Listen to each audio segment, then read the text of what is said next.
La línea entre el bien y el mal a menudo es difusa. El blanco y el negro se vuelven grises con mucha facilidad. Lo que un alma considera malvado, otra podría considerarlo bueno. Cómo entrenar a tu dragón es una historia visualmente maravillosa, ciertamente, que va mucho más allá de los dragones y de los vikingos y que quiere responder a la pregunta que nos acabamos de hacer. Ahora, ¿ciertamente lo logra? Bueno, para descubrir si verdaderamente logra responder a esta pregunta, te invito a ver más allá de lo evidente. ¿Cómo lo haremos? Para descubrirlo vamos a explorar en profundidad esta película y lo vamos a hacer a través de 5 claves. El símbolo del dragón, la cultura vikinga, la relación entre padres e hijos, el mensaje oculto de esta historia y algo que te va a dejar flipando, como dicen los españoles, la relación que esta película tiene con un personaje histórico de carne y hueso. Yo soy Fray Helio, un peregrino gris para aquellos que no me conocen. Bienvenidos a un nuevo episodio de Ver más allá de lo evidente. Nos toca a nosotros. ¿Nosotros? Síganme.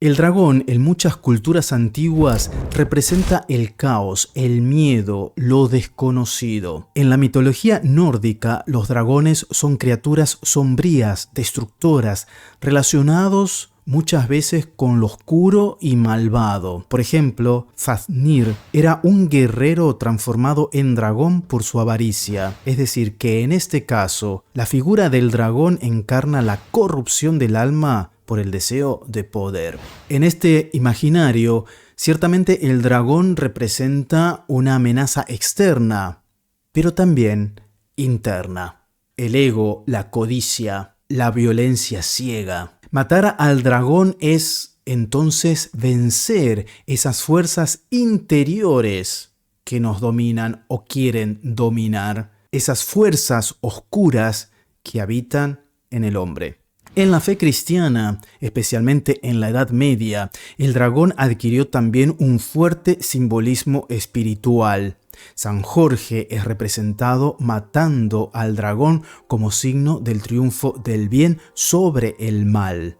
Cristo que vence al demonio. El dragón es la imagen del demonio mismo, una criatura que siembra división, temor y destrucción. Por el contrario, en la cultura china, el dragón es un símbolo de poder, buena fortuna, éxito, sabiduría y protección. También representa la fuerza, la salud y la armonía y está estrechamente ligado al elemento masculino Yang, en contraste con el Yin, representado por el fénix. El dragón también está relacionado con el control del agua y el clima. Es un símbolo de protección contra espíritus malignos y malas influencias, a menudo colocado en hogares o sobre las puertas. También se lo asocia a la realeza y al emperador. Representa la armonía entre las fuerzas de la naturaleza y la capacidad de integrar diferentes aspectos de la vida. Como verás, iniciar una evangelización en China con San Jorge y el dragón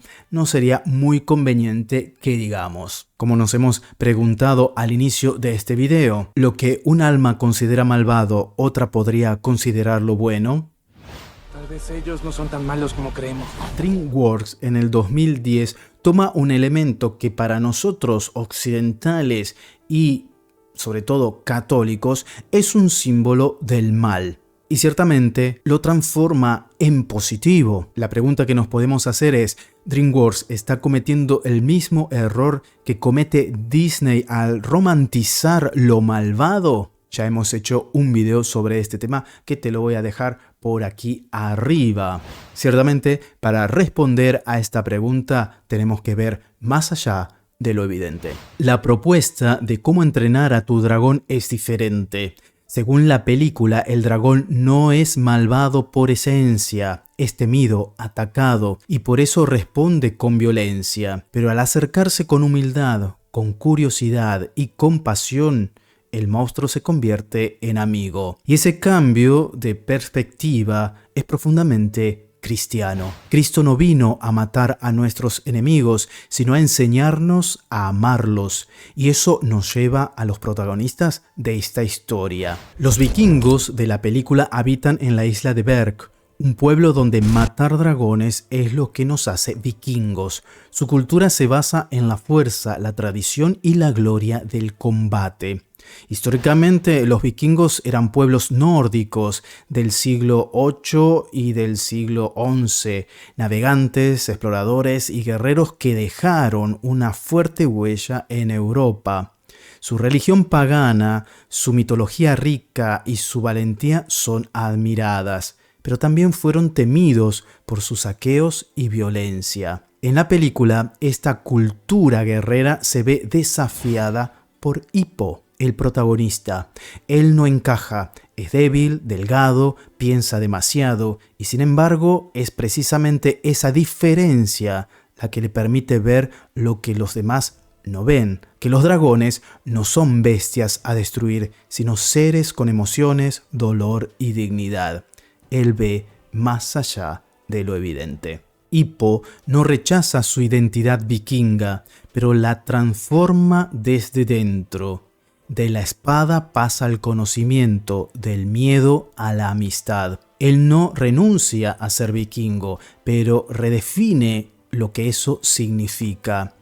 Y esto recuerda profundamente a los primeros cristianos. No escapaban del mundo, pero lo renovaban desde el Evangelio y desde adentro. Qué diferente sería el mundo y nuestras relaciones si nos sentáramos a conversar sobre los puntos que nos unen, sobre los puntos comunes y no sobre nuestras diferencias. Cuando nos encontramos frente a lo desconocido, que puede ser una situación, una persona, un grupo, el primer sentimiento que surge es el miedo y a raíz del miedo elevamos nuestra guardia, nos ponemos en guardia, nos ponemos a la defensiva. Cuando el miedo al otro, a lo desconocido, nos domina, es muy difícil que podamos entrar en diálogo. Inmediatamente nos defendemos.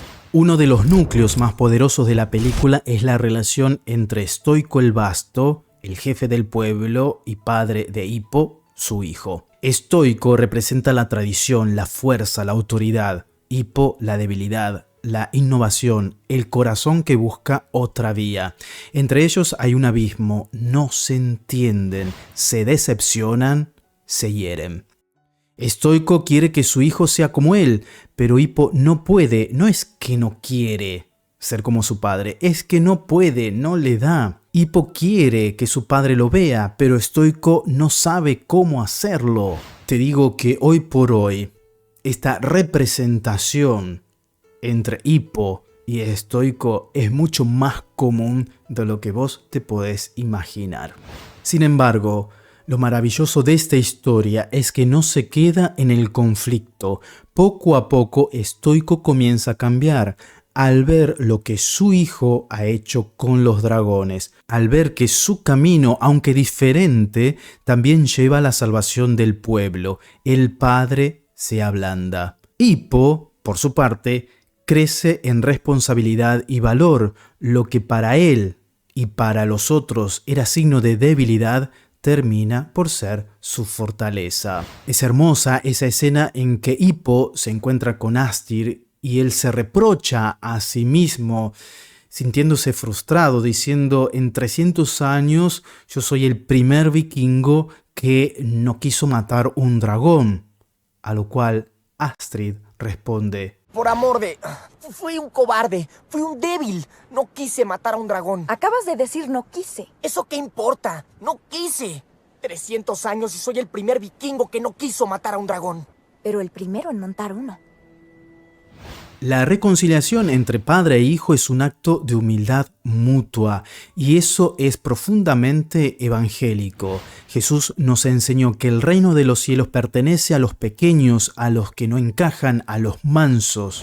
Hippo es eso, un joven manso que hereda un reino no por la espada, sino por la misericordia. No quiso matar a su enemigo, sino conocerlo, entenderlo. Veamos más allá de lo evidente. La frase que podría resumir toda la película es la siguiente: el enemigo no es el otro, es el miedo que nos impide acercarnos a él. Hippo, al conocer al dragón Furia Nocturna, que él bautiza como Chimuelo, lo mira con una mezcla de temor y fascinación. Decide no matarlo, le devuelve la libertad, le tiende la mano. Ese gesto aparentemente insignificante cambia el mundo. No solo insignificante, también podría ser tomado como un gesto de cobardía, como él lo sentía hace un rato atrás que lo hemos dicho, ¿verdad? Cambia el mundo porque desata una cadena de encuentros, de reconciliaciones, de apertura de mente y corazón. Es aquí donde la película alcanza su nivel más profundo. El conflicto no se resuelve con la violencia, sino por medio de la compasión. Los dragones no cambian por la fuerza, sino por la amistad, y los vikingos tampoco. Como cristianos, este mensaje nos toca directamente. Cristo no nos salvó destruyéndonos, sino haciéndose uno con nosotros. El Verbo se hizo carne y habitó entre nosotros. En cierto modo, Hippo vive una encarnación, entra en el mundo del enemigo, se sienta con él, lo escucha y lo transforma.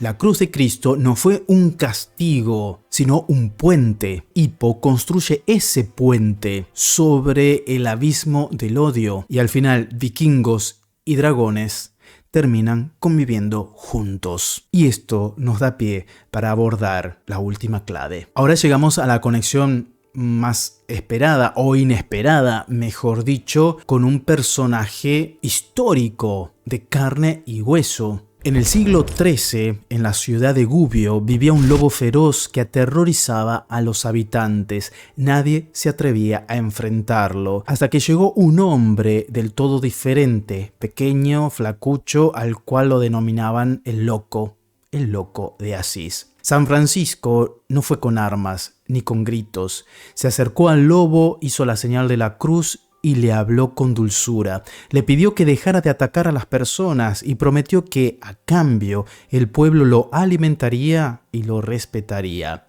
El lobo bajó la cabeza, se volvió manso y vivió en paz con los habitantes de Gubbio hasta su muerte. ¿No es esta exactamente la historia de cómo entrenar a tu dragón? Chimuelo es ese lobo, temido, herido, incomprendido. Hippo es ese Francisco, se acerca, escucha, dialoga, transforma. Ambos gestos, el de Francisco en la vida real y el de Hippo, nos muestran que la verdadera valentía no está en matar, sino en amar. Que el enemigo, al fin y al cabo, es tu hermano. Que la paz nos impone, se construye. Y lo más franciscano de esta historia de cómo entrenar a tu dragón es tener la capacidad de ver a las criaturas, a todas las criaturas, no como una amenaza, sino como parte de la fraternidad universal. Alabado seas mi Señor por las hermanas criaturas, diría San Francisco de Asís. La película termina con una frase que lo resume todo. Lo que antes era nuestra mayor pesadilla, ahora es nuestra mayor bendición. Esto me hizo recordar al testamento de San Francisco de Asís, que dice: el Señor mismo me condujo entre los leprosos y practiqué la misericordia con ellos, y aquello que me parecía amargo se me convirtió en dulzura del alma y del cuerpo. Es decir, que la película responde acertadamente a la pregunta que nos habíamos hecho al inicio. ¿Lo que un alma considera malvado, otra podría considerarlo bueno? Este cambio de perspectiva es lo que el Evangelio llama conversión. No simplemente cambiar de opinión, sino cambiar de corazón. Cómo entrenar a tu dragón es una historia de reconciliación entre pueblos, generaciones, especies, corazones, padres e hijos, y nos recuerda que el mundo no mejora con las guerras, el miedo o la violencia, sino con la compasión, la comprensión y los encuentros. Hoy, más que nunca, necesitamos hippos valientes y estoicos que sepan escuchar, necesitamos franciscos que se acerquen al lobo y crean que es posible la paz, porque quizás se puede hacer realidad lo que decía el profeta Isaías: el lobo habitará con el cordero y un niño pequeño los conducirá.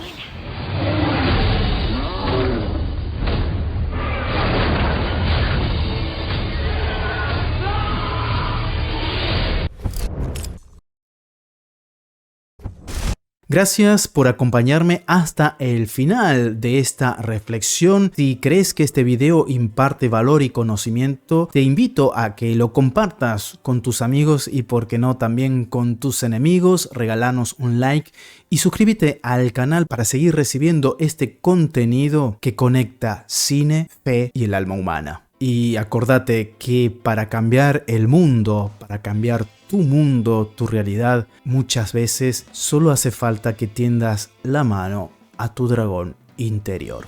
Yo soy Fray Helio, un peregrino gris más en este mundo. Pase bien y a portarse bien, porque sé que puedes. Chau, chau.